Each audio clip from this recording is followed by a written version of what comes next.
रात के 2 बजे सोए थे। प्रोग्राम काफ़ी लंबा चला था और अभी अभी सुबह उठे तो सोशल मीडिया पे एक बहुत ज़्यादा वीडियो वायरल हो रही है साध्वी देवा ठाकुर जी की। आप उम्र में मेरे से बड़ी हो और बड़ी बहन, मेरा मानना ये है माँ के समान होती है, और आप तो फिर भी एक साधु संत वाला चोला पहनती हो, तो उससे भी उच्चतम दर्जा हो गया आपका। मैं सीधा बाई नेम वीडियो बनाता हूँ, बाई नेम जो बातें होती हैं वो करता हूँ, घुमा फिरा के नहीं।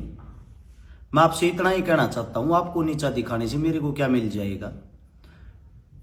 इतना भारी प्रोग्राम था, इस लेवल का प्रोग्राम था। सुबह 6 बजे से लेकर रात के 8 बजे तक मैं 1 सेकंड के लिए मैं कहीं बैठ भी नहीं पाया। और जो इतना ज्यादा प्यार प्रेम था, हम सभी को तो जानते नहीं, उनमें से कुछ आदमी ऐसे भी होते हैं 1-2% जो कुछ न कुछ प्रोग्राम को खराब कर देते हैं या अव्यवस्था का फायदा उठा लेते हैं। अब ये पोस्टर बैनर जो आपको लेके किसने बनवाए, कैसे बनवाए, ना तो मुझे पता और ना ही मेरा ऐसा कोई उद्देश्य है कि मैं किसी को नीचा दिखाऊं, सिर्फ आपको नहीं किसी को भी। तो इतना ही कहना चाहूंगा आपको भी, और जो आपके पास ये जो इतने प्रिय मेरे पत्रकार साथी हैं जो 1 सेकंड में हर्ष शिकारा के खिलाफ इस वीडियो देख जाओ उड़ा पहुंचने की कोशिश कर रहे हैं, उनको भी एक तो जातिवाद रंग ना दो हर चीज को। सर्व समाज यहाँ पे आया हुआ था, सर्व समाज मेरे से प्यार करता, सर्व समाज से मैं प्यार करता हूं। दूसरा, धर्मवाद का रंग ना दो। हाथ जोड़ के विनती है, हर चीज में मुद्दा मत बनाया करो कि तो मुद्दा मत घुसाया करो। जब भी वे पोस्टर जो थे वहां भीड़ थी, इतनी भीड़ थी मैं आगे पीछे घूम के ये भी नहीं पढ़ सकूं था क्या है क्या नहीं। सब कोई ना कोई फोटो तस्वीर, क्योंकि गिफ्टों के लिए मैंने हाथ जोड़ के सभी को मना किया था, लेकिन फिर भी प्रेम में मेरी फोटो, मेरे परिवार की फोटो या किसी क्रांतिकारी की फोटो मेरे को दे देगा जाऊं थे, तो मेरा फेस सिर्फ ऐसे रहता, यही नहीं पता लगा था कौन क्या देने लग रहा है क्या नहीं। जब उस पोस्टर को मैंने खुद घूम के देखा, मेरी टीम को बोल के उसी टाइम उन बैनर पोस्टरों को वहां से हटवा दिया गया था और हटवा के साथ पढ़वा दिया गया था।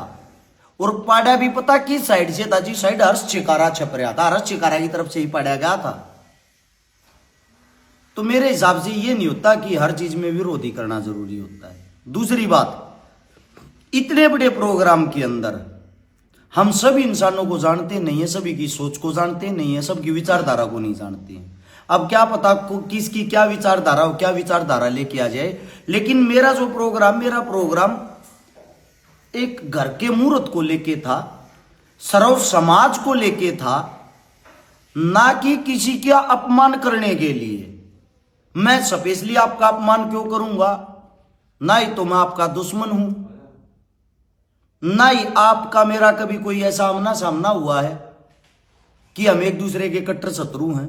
तो हाथ जोड़ के मैं आपको इतना ही कहूंगा, मां समान हो, किसी भी चीज को बेमतलब मुद्दा ना बनाए, पहले उसके बारे में जान ले, जानना जरूरी होता है।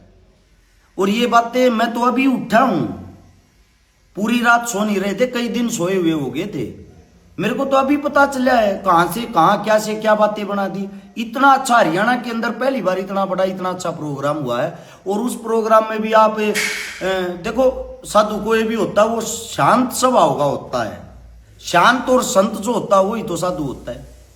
आप पता नहीं क्या से क्या महला का रोड़े बना दिए, रानी वहां, रानी के बगैर अधूरा है। देवी जी, मैं इतना ही कहना चाहूंगा, कृपया करके हर चीज में मुद्दा मत घुसेड़ा करो। आप अपनी जगह सही हो, आपने अपना फोटो दिखा होगा, वो चीजें सही है, लेकिन ये जो पत्रकार साथी है ना, बिना बात की बाल की खाल निकाल लेते हैं। मेरे को तो समझ में नहीं आता, इतना बड़ा प्रोग्राम था भाई, यहां तो आप बुलाने से नहीं आए। हमने तो सबको बोल रखा था आप लोगों का ही प्रोग्राम है, और जहां हमारे खिलाफ विपरीत स्थितियां दिखती हैं वहां आप 1 सेकंड में पहुंच जाते हो। हद की बात है यार, समाज में कुछ तो अच्छा करो, कहीं तो समाज में जोड़ने का कार्य करो। वे कुछ पत्रकार जो वहां पहुंच रहे लाइमलाइट होने के लिए, मतलब हर शिकारा एक ऐसा शब्द बन गया है जिसको लाइक फॉलोवर और व्यू कमाने हैं वो हर शिकारा के खिलाफ बोलना शुरू कर दो। अगर वो आपका वापस जवाब देगा तो आपका जब भी नाम हो जाएगा। आपका जवाब नहीं देगा तो 4 आदमियों में बैठ के आप ये कहोगे देखा हमने हर शिकारा को दबा लिया। कृपया करके भाई ऐसा काम ना करो। मैंने ऐसा कोई भी काम नहीं किया जिसे समाज टूटे। हाथ जोड़ के विनती है, ना मैं किसी धर्म के खिलाफ बोल रहा हूं आज तक। आप लोग बिना बात की बात बना देते हो कुछ भी। मैं पाखंडवाद के खिलाफ बोलता हूं, धर्म के खिलाफ नहीं। तो मेरी विनती है, जितनी जो भी हरियाणा की जनता और साध्वी देवा ठाकुर जी आपसे भी, देखो आपने जो अपनी कार्रवाई करनी, आप बोल रहे थे मानहानि का मुकदमा डालूंगी इस टाइप की, जो कुछ भी वो आपका एक हक है। जो आपको करना वो आप करोगे। उस चीज के लिए मैं आपके कार्य में बाधा नहीं डाल रहा। आपकी अपनी लाइफ, अपना जीवन है, लेकिन ऐसी मेरी कोई मंशा नहीं थी जो आपको मैं नीचा दिखाऊं। इतना ही मेरा कहना था। ये पत्रकार बिना बात की बात बनाओगे, कोई विपक्ष की वीडियो करेगा, कोई पक्ष की। इसीलिए मैंने सोचा इससे अच्छा ये है ना स्वयं मैं ही वीडियो डालूं। आपका मेरे पास नंबर नहीं था। अगर नंबर होता तो मैं कॉल करके आपसे बातें करके या आपको ये बातें बताता, जिसके कारण आपको अच्छा भी लगता मेरे हिसाब से। दूसरी बात, मैंने तो आपको लाना देना चाहिए। यहां पे इतने साधु संत आए हुए थे, सबका सांझला प्रोग्राम था, सबका चूल्हा नोत था। आपको यहां पे आके दूरियां खत्म करनी चाहिए थी। उलाना तो मन देना चाहिए ना। एक सामाजिक काम में आप शामिल नहीं हुए, आप मेरे को उल्टा डांट रहे हो। इतना ही कहना चाहूंगा, माता समान हो आप। आपकी बुराई करके या आपके बारे में बुरा शब्द बोल के मुझे क्या मिलेगा? कहां मेरी प्रशंसा होगी? मैंने ऐसी कोई लोभी तैयार नहीं करनी कि किसी की खिलाफत करके मैंने ऊपर जाना है। मैं सच्चाई और अच्छाई के रास्ते पे ही चलूंगा, मेरे साथ कोई आए या ना आए। सभी को राम राम भाई। और जितने जो साथी हैं, किसी जाने अनजाने में और किसी से भी मेरे परिवार से या मेरे से कोई गलती हो रही हो, भाई माफी मांगू मैं पूरे परिवार की तरफ से। गलती के लिए वैसे हाथ नहीं जोड़ा मैं कभी। कोई ये सोचता हूं मैं झुक के हाथ जोड़ता हूं, इस चीज के लिए गर्दन कट सकती है भाई। लेकिन गलत है जो गलत है, गलत को गलत मान लेना चाहिए। इतना ही कहना चाहूं था। सभी को राम राम, जय हिंद।